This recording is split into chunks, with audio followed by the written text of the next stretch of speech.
Happy New Year! Yes, it is 2026, and given that it's the beginning of a new year, I thought I'd share with you my goals, my objectives for 2026 to provide you with a little bit of comprehensible input in English. And hopefully to motivate you to keep improving your English this year. So, are you ready? Let's get started! By the way, I've split this video into different sections and then I'm going to speak about what I want to achieve related to each section for a few minutes. Off the top of my head, without actually preparing anything in advance. So this is real, advanced and natural British English. The first topic is romance and love. Because last year was a big year for me when speaking about my love life. Obviously, I'm not going to share everything on this channel, but as you might have noticed, as I've been talking about it during the podcast, I proposed to my now fiancé earlier this year. So we are engaged and we are going to get married this year in October. I got down on one knee and I popped the question in Seville, and we are going to tie the knot, in other words, get married, also in Seville. As you can imagine, I'm buzzing, I'm pumped, I can't wait, I'm looking forward to it. I've been to a lot of my friends' weddings in the last year or 2 years, and it's always a good time, everyone's in a great mood, and of course I'll be shaking and I'll be nervous, but I can't wait, and yeah, it's a big moment in my life. We will also be attending lots of other weddings, so it's going to be a busy year in terms of love in general, because we have a wedding in Poland, a couple in Spain, a couple in England, so we're going to be moving around all over the place and dressing up, wearing very, very formal clothes to see our loved ones tie the knot. That being said, the thing that I'm arguably most excited about is going on my honeymoon.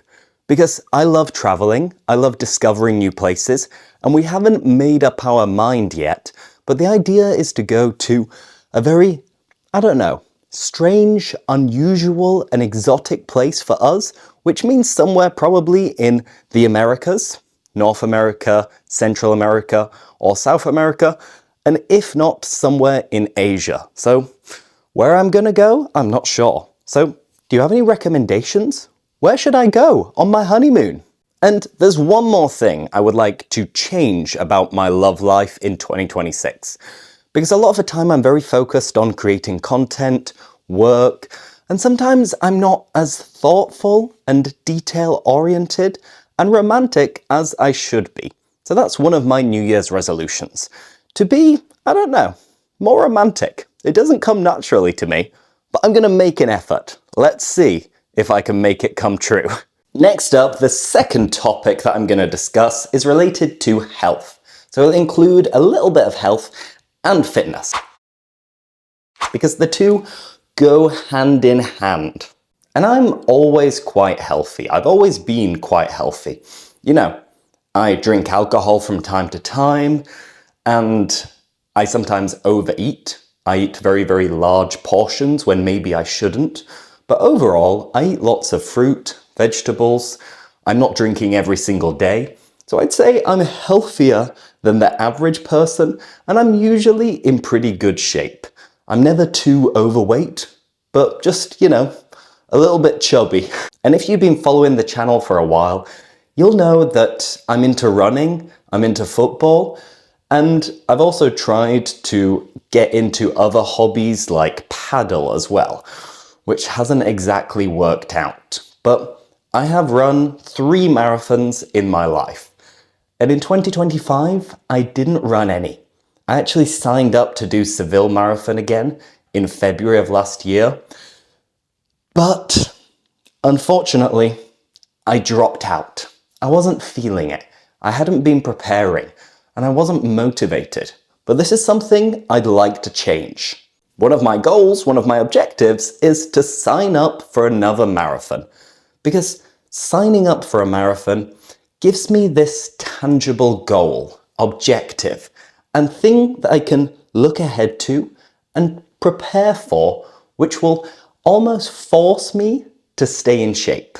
And it'll force me to go out for runs. Because if not, like most human beings, I get a bit lazy and I think, maybe I'll just sit on my sofa, eating a tub of ice cream, watching series, rather than going out and doing exercise. So that's one thing, of course.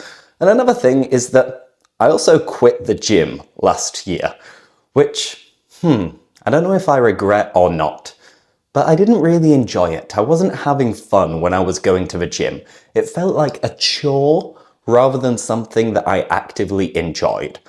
But if I'm only running and I'm not lifting any weights, I'm gonna get really skinny, really scrawny, which I don't think is a good look. So I'm gonna try to use exercise bands and weights and do a little bit of core training, sit-ups, press-ups, pull-ups, to stay a little bit muscly whilst also improving my running. Moving on to my diet. I eat a lot. I pig out all of the time, which is strange because in the morning I usually fast so I don't eat a lot, but I do this deliberately because I enjoy having a big meal at the end of the day. And I think it's about time that changed. Because as I get older, my metabolism isn't as quick as it used to be. That means that it's easier for me to put on weight. So this year, I'm going to try really hard to reduce my portion size, to cut down on the amount I eat. Because I don't need to eat as much as I do, but I enjoy it. So at least during the week, when I'm not eating out or seeing friends, I'm going to try to limit my portion size and not go back for seconds, not repeat what's there, and I can just put it away in some Tupperware. And there's one final thing related to health. Don't tell my mum. Sometimes my friends smoke when they go out, and I don't smoke. I hate the smell, and I've never bought tobacco in my life. But from time to time, when I'm out drinking with friends, I might ask them for a couple of cigarettes. And over the last year, I told myself I was going to stop doing this. But, when you're a little bit tipsy, you've had a few drinks, it's hard to use your willpower. But from this year, I'm going to stop being a social smoker. Because like I said, I don't smoke, but I have 1 or 2 cigs when I get drunk, which is an unhealthy habit, and I would like to stop it completely, to go cold turkey, which means to quit something like that immediately. Next up, the next topic is all related to hobbies, things I do in my free time. Now, I have to be honest, I have to admit, I'm a bit of a boring person. I don't have that many hobbies because my job is kind of like a hobby. I love playing football or watching football, but that's about it. So I remember this time last year, I was telling myself that I was going to take up a new hobby. I tried to get into paddle, and I like it, but I haven't been very consistent. I haven't been very constant or regular with this hobby. And around Christmas, you also have the World Darts Championship. So last Christmas, I told myself, I'm going to get good at playing darts. But again, I haven't done anything about it. So I need to find a new hobby. I've got into different things throughout the year, like finance and investing, but I wouldn't class it as a hobby. And my job, recording videos and editing videos, maybe it's a hobby, but I feel like I need more hobbies. I have friends who go climbing, who then go skiing, and then they read, and they do all of these things in their free time. And I feel like in my life, that's something that's missing. So, do you have any advice? Are there any hobbies that you're into that you think I should give a go, give a try, and try to see if I can be consistent and get into them in 2026? One of my hobbies in the past was language learning, and I still enjoy learning languages, but I haven't been prioritizing it. So maybe, just maybe, this is the year that I'll start learning a brand new language, and I'll start from scratch. Who knows? How about we continue speaking about languages? Because I am an English language teacher, and I studied languages at university. And I'm sure you're eager to hear a little bit more about this topic. So here goes. My Spanish has always remained very consistent because I have a huge advantage here. Most of my friends in Brussels, where I live, they are from Spain, so I speak Spanish with them because I'm pretty fluent. There's always room to improve, and I can always brush up on some words, some pronunciation. But my Spanish is pretty decent, so I'm lucky that this is just a part of my life. I don't have to make an extra effort to improve my Spanish, which, to be honest, I do anyway. I listen to podcasts in Spanish, I sometimes watch films or series in Spanish, and I record videos in Spanish as well. So it's good practice. But more recently, in particular since moving to Brussels, I tried to get good at French and to first learn French, and then after I got to like an A2, B1 level, I wanted to perfect my French and master French to feel confident and fluent whenever speaking the language. But it hasn't really worked out like that. And right now, I've kind of lost all motivation. I don't have French friends in Brussels, or, well, I have one maybe, but I usually speak to him in English or in Spanish. And I don't really need to use the language that much because I'm always at home and I'm always speaking English in my day-to-day because it's my job. So perhaps in 2026, I'm going to restart my French learning, or at least try to listen to some podcasts in French. Or maybe even say things out loud in French. In the middle of last year, I actually created an Instagram account where I was going to teach English by using French. And the aim was that that would make sure that I needed to keep improving my French to be a reliable source. But I haven't had time. I haven't got round to doing it. And it's normal. I've been very busy, and French hasn't taken center stage. It hasn't been the most important thing that I needed to get done. So the jury's out. Let's see what happens with my French in 2026, but I'm making no promises. On the other hand, I also speak a little bit of Italian and Portuguese because I studied a couple of modules at university of these languages, and I did my Erasmus in Palermo in Sicily. So I can kind of get by in these languages, but I'm so rusty that if somebody spoke to me in Portuguese or in Italian, I'd probably understand the majority, but then when it comes to responding and giving them an answer, my mind would surely go blank and I'd freeze.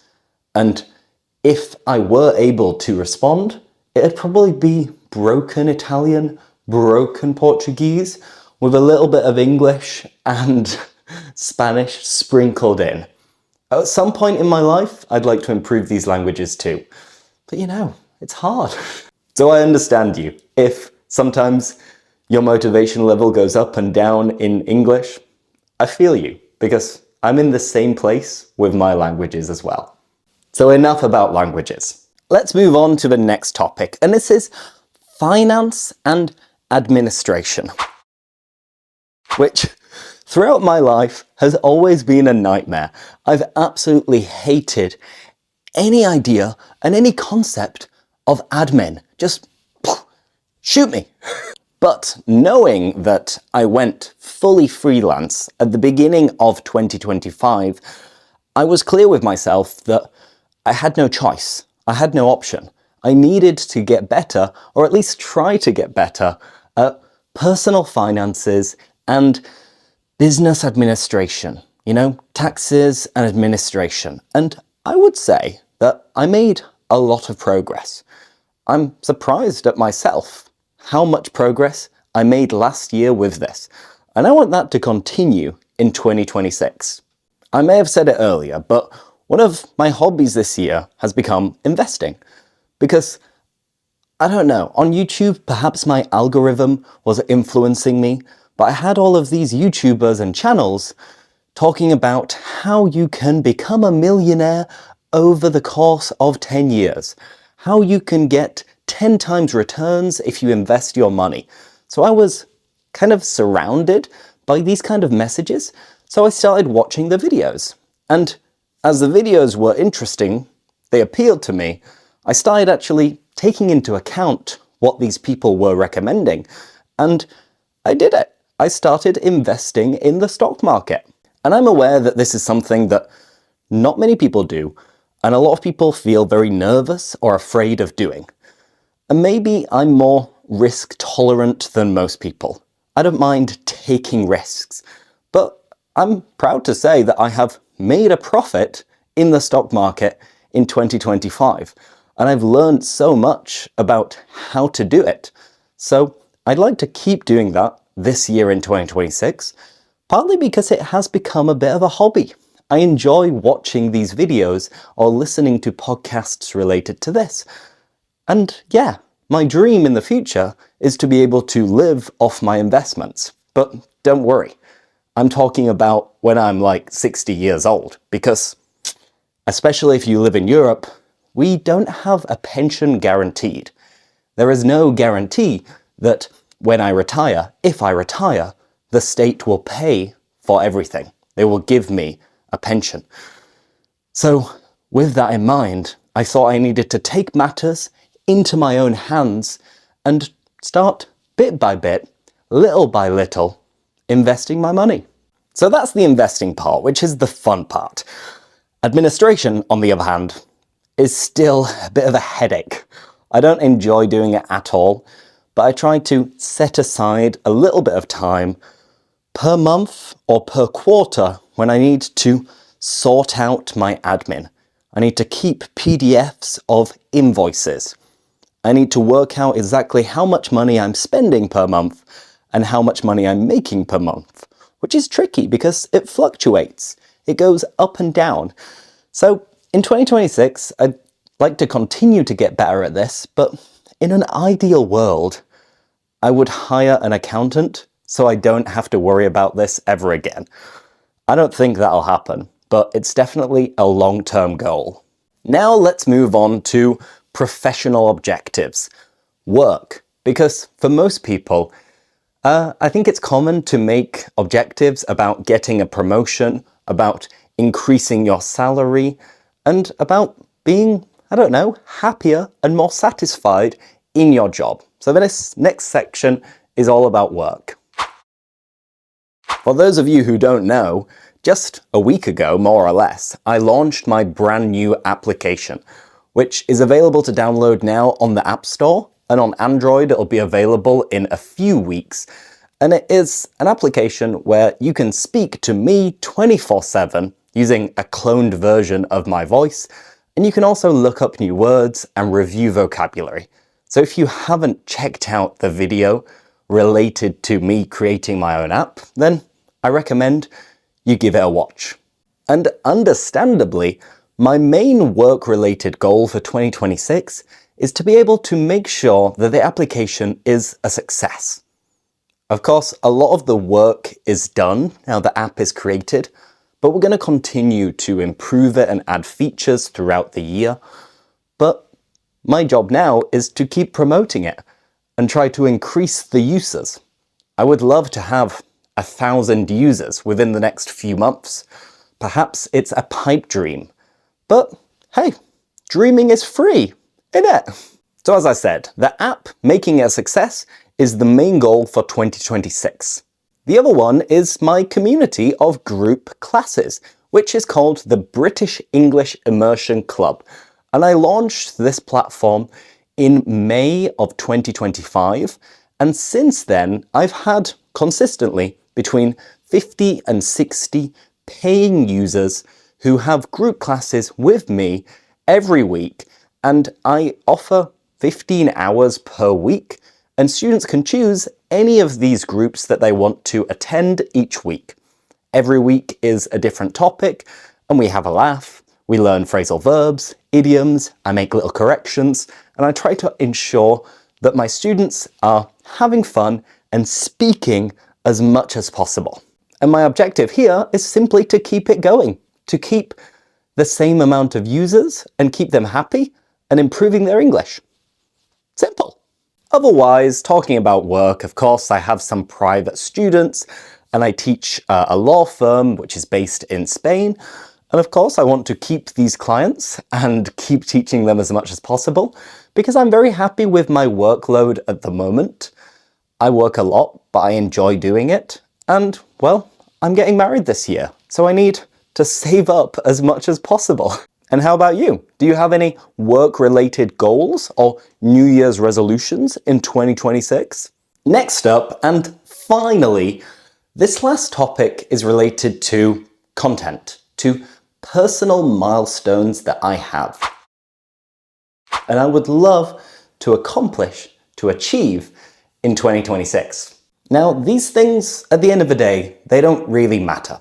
How many followers I have on different platforms, it's kind of irrelevant. And it's much more important to have engagement and people who trust you, they believe in you, and they want to have classes with you. That's way more important, far more important.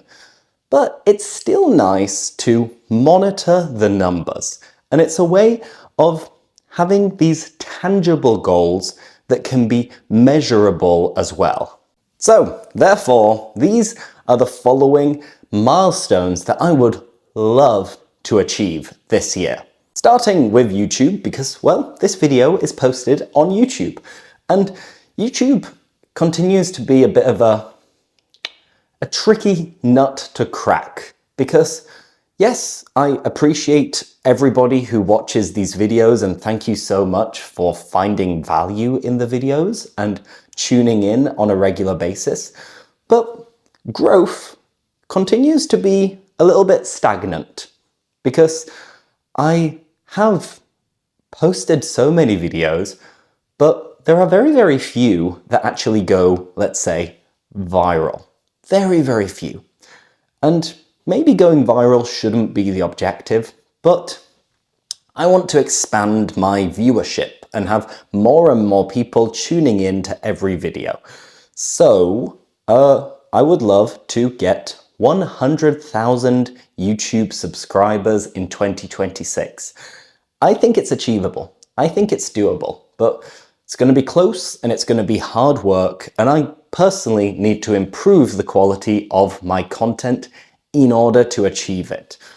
But hey, thank you so much for watching all of the videos up until this point, and if you continue to do so, well, lots of love. Other than YouTube, on Instagram and Facebook, 2025 was an amazing year where I grew my following by a lot. So now I'm in 600,000, 700,000 followers on both Instagram and Facebook. So my dream is to get 1 million followers on each platform by the end of 2026. I reckon I can do it. I'm backing myself. How about TikTok? Well, I don't consume content on TikTok. I only post my videos and meh. I don't have a big following there, but I never respond to any messages either, so maybe I am to blame. But let's say that I'd like to hit 250,000 followers on TikTok. You never know, it might happen. So those are the milestones that I would love to hit when speaking about my profiles, my channels, and my platforms. As I said, maybe they're just vanity numbers and they're not that important, but forgive me. I'm maybe a vain person who spends many, many hours every day making videos and recording videos, so I want to see some kind of return on investment. So fingers crossed, touch wood, that I'm able to achieve these milestones. I hope so. And that's it for today. I hope you enjoyed this video of me kind of nattering on, waffling on about my objectives for 2026 and kind of assessing the progress that I made in 2025. And well, what about you? How was your 2025? Did you make progress on your objectives? Did you have any New Year's resolutions? And this coming year, what would you like to achieve? Thanks a lot for watching, subscribing, following, and I'll see you next time. Bye!